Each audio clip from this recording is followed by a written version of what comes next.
مایوسی یہ نہیں کہ میں مایوس ہوں، کیونکہ وہ کہتا ہے نا I can't see any light at the end of the tunnel.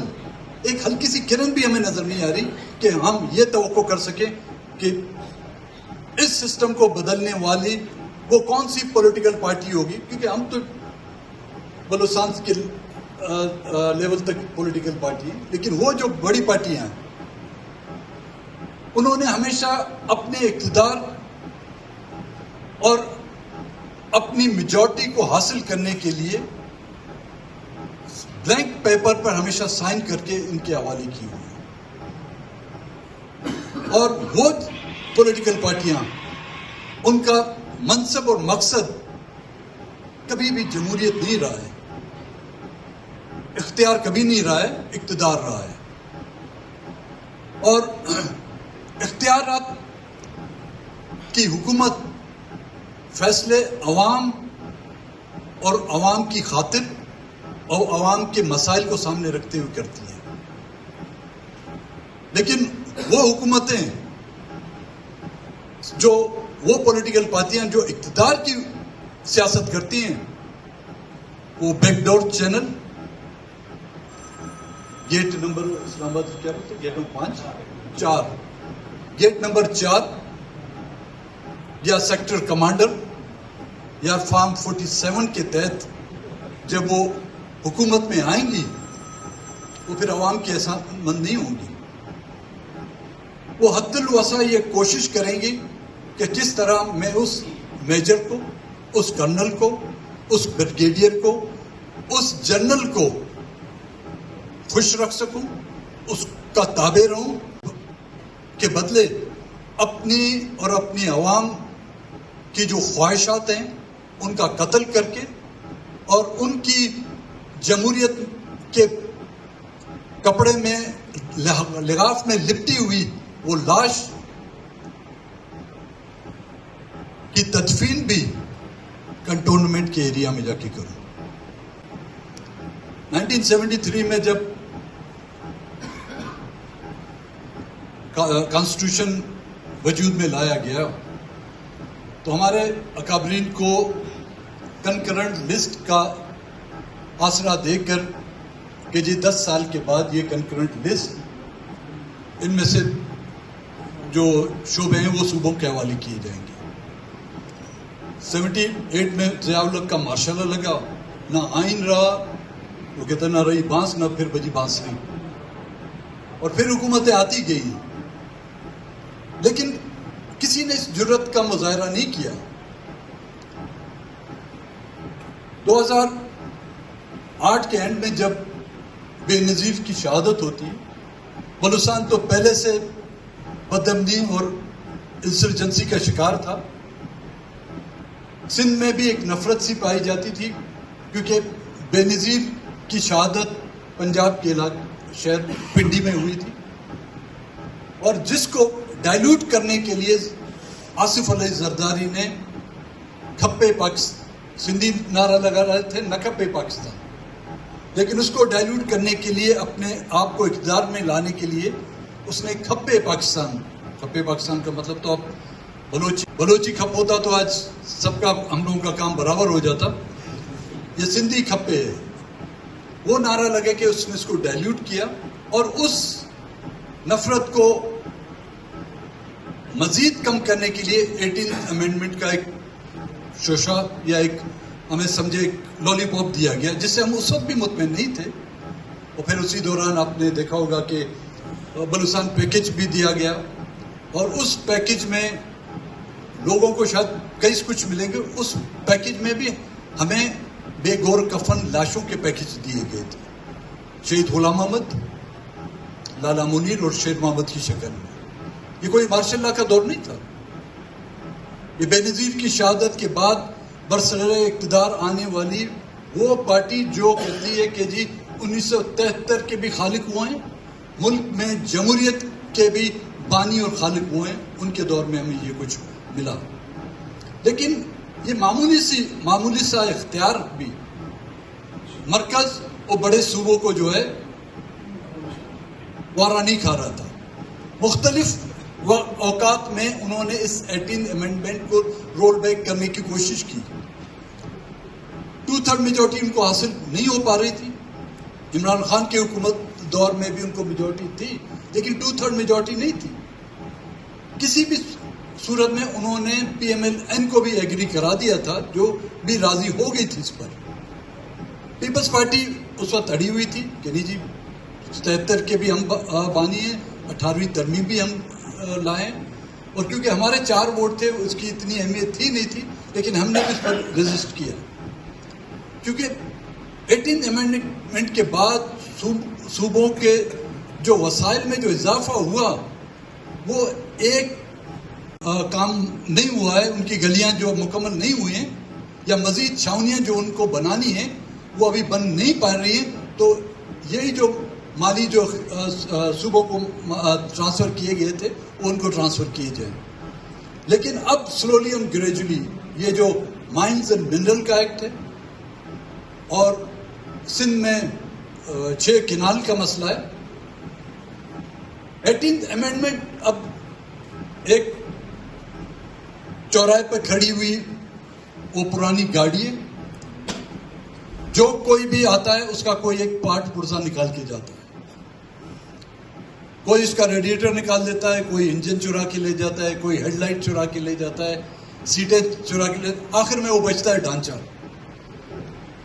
جس طرح کے پاکستان کے مختلف علاقوں میں, کینٹ کے علاقوں میں آپ نے دیکھا ہوگا ٹینکیں کھڑی ہوئی ہیں, اندر کچھ نہیں ہے, کھوکھلے ہیں. 18 امینڈمنٹ کو جو ہے نا اس طرح کہ ان گاڑیوں اور ٹینکوں کی طرح کیا جائے گا.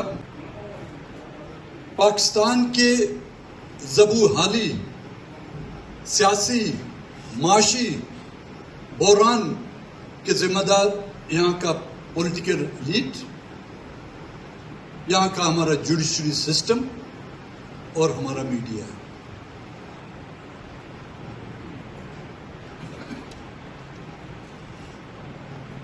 جس طرح پارلیمنٹ سے آج وہ لوگ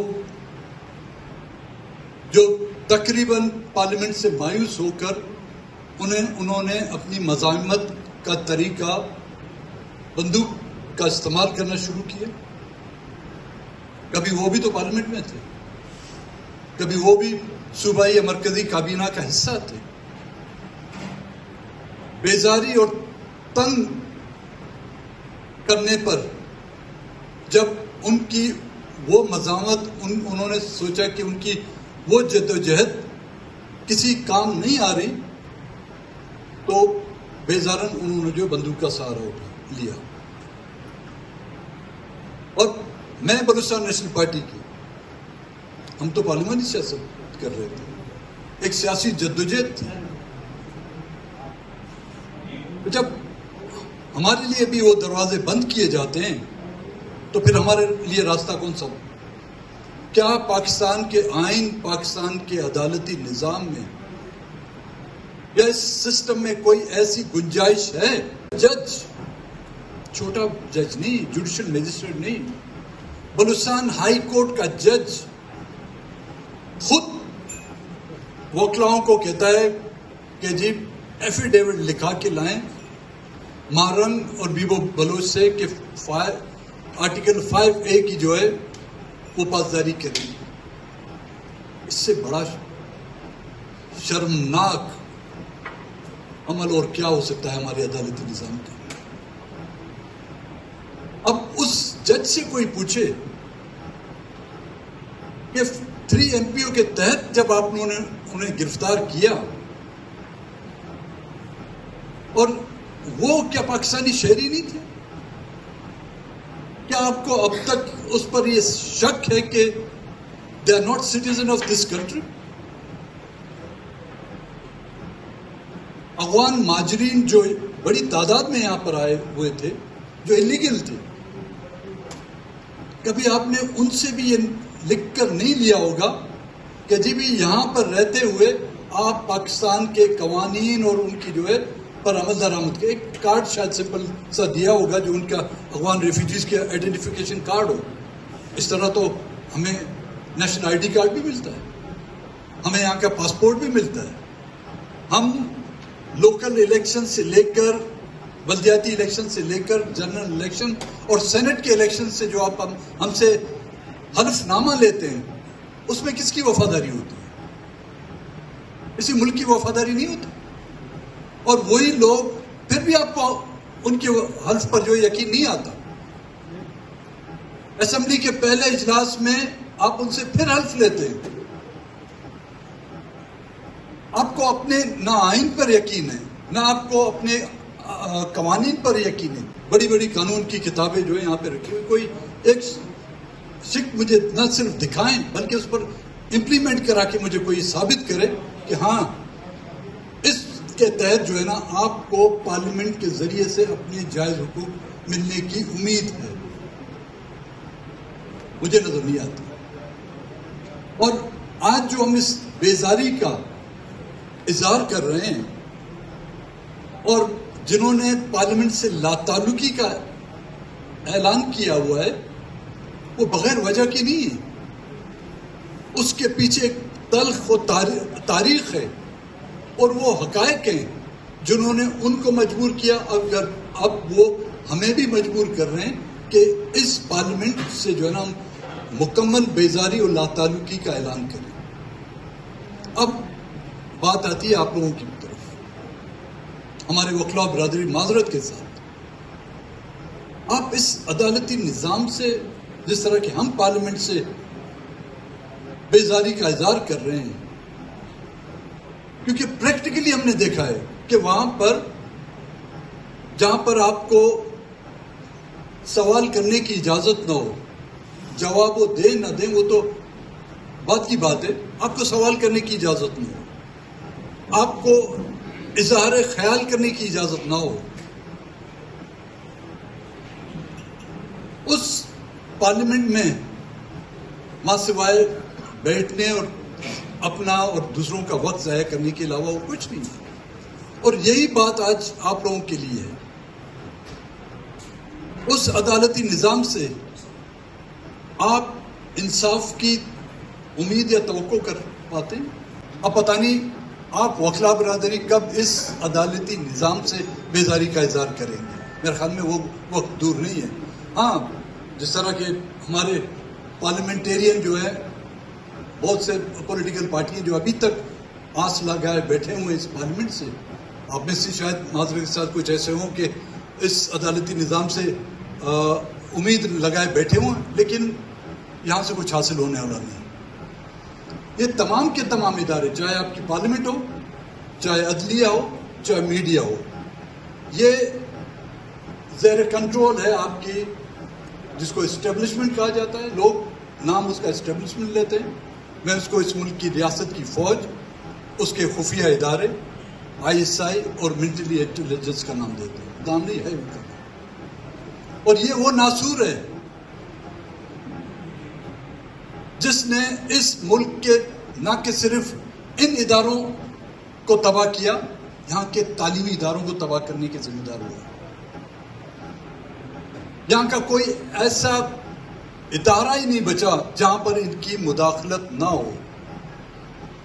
آج کل تو سنا ہے ٹرانسفر پوسٹنگ بھی ان کی ایما پر اور ان کی ریکمنڈیشن پہ ہوتی ہے.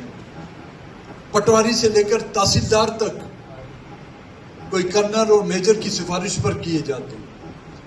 ہم جیسے وزیر جو ہے نا, وہ صرف واسکٹ پہننے کے لیے وزیر ہیں, باقی اختیارات کے مالک دنی جو ہے یہ ادارے اسٹیبلشمنٹ ہے.